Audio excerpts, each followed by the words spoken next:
డోనట్స్తో bread ఎలా చేయాలో చూద్దామా? అయ్యో సారీ బ్రెడ్తో డోనట్స్. ముందుగా బ్రెడ్ సైడ్స్ని కట్ చేసేసుకోండి. 4 పక్కల బ్రౌన్గా ఉంటుంది కదా అది. లాస్ట్ వీడియోలో చెప్పాను కదా, ఫస్ట్ టైం చేసేవాళ్ళు ఎలాంటి మిస్టేక్స్ చేశారు, నేను ఎలాంటి మిస్టేక్స్ చేశానో ఈ వీడియోలో చెప్తానని అది చూపిస్తాను రండి. నేనైతే ఫస్ట్ టైం చేసినప్పుడు ఇలా 4-5 బ్రెడ్స్ ఒకేసారి తీసుకొని వాటర్లో ముంచేశాను. ముంచి ఇలా రౌండ్గా చేసి పెట్టుకున్నాను. వాటర్ బ్రెడ్స్కి ఎక్కువ అయిపోయి ఇది బ్రెడ్ అయితే కొంచెం జారుడుగా వచ్చేసింది. ఇక్కడ చూడండి, ఇదే నేను చేసిన ఫస్ట్ మిస్టేక్.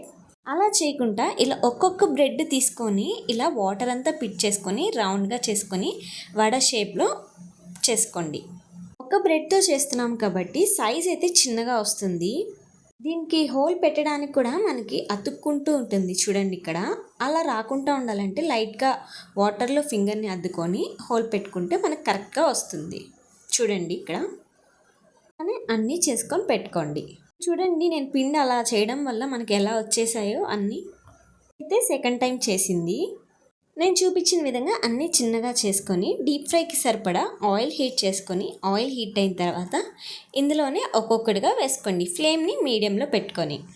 ఇవి ఒక్కొక్క బ్రెడ్తో చిన్నగా చేసుకుంటేనే టేస్ట్ కూడా చాలా బాగున్నాయి. 2-3 బ్రెడ్లు కలిపేసి కొంచెం పెద్దగా చేస్తే టేస్ట్ కూడా అంత అనిపించలేదండి నాకు పర్సనల్గా అయితే. మీడియం ఫ్లేమ్లోనే 2 సైడ్స్ కాల్చుకొని పక్కకు తీసేసుకోండి. మిగిలినవి కూడా అన్నీ ఇలానే వేసుకొని పక్కకు తీసేసుకోండి.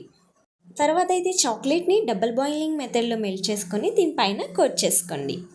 నేనైతే ఇక్కడ ఒక క్రీమ్ ప్రిపేర్ చేసుకున్నాను. దీంతో కోట్ చేసుకొని పైన స్ప్రింకిల్స్ అయితే యాడ్ చేసేసుకున్నాను.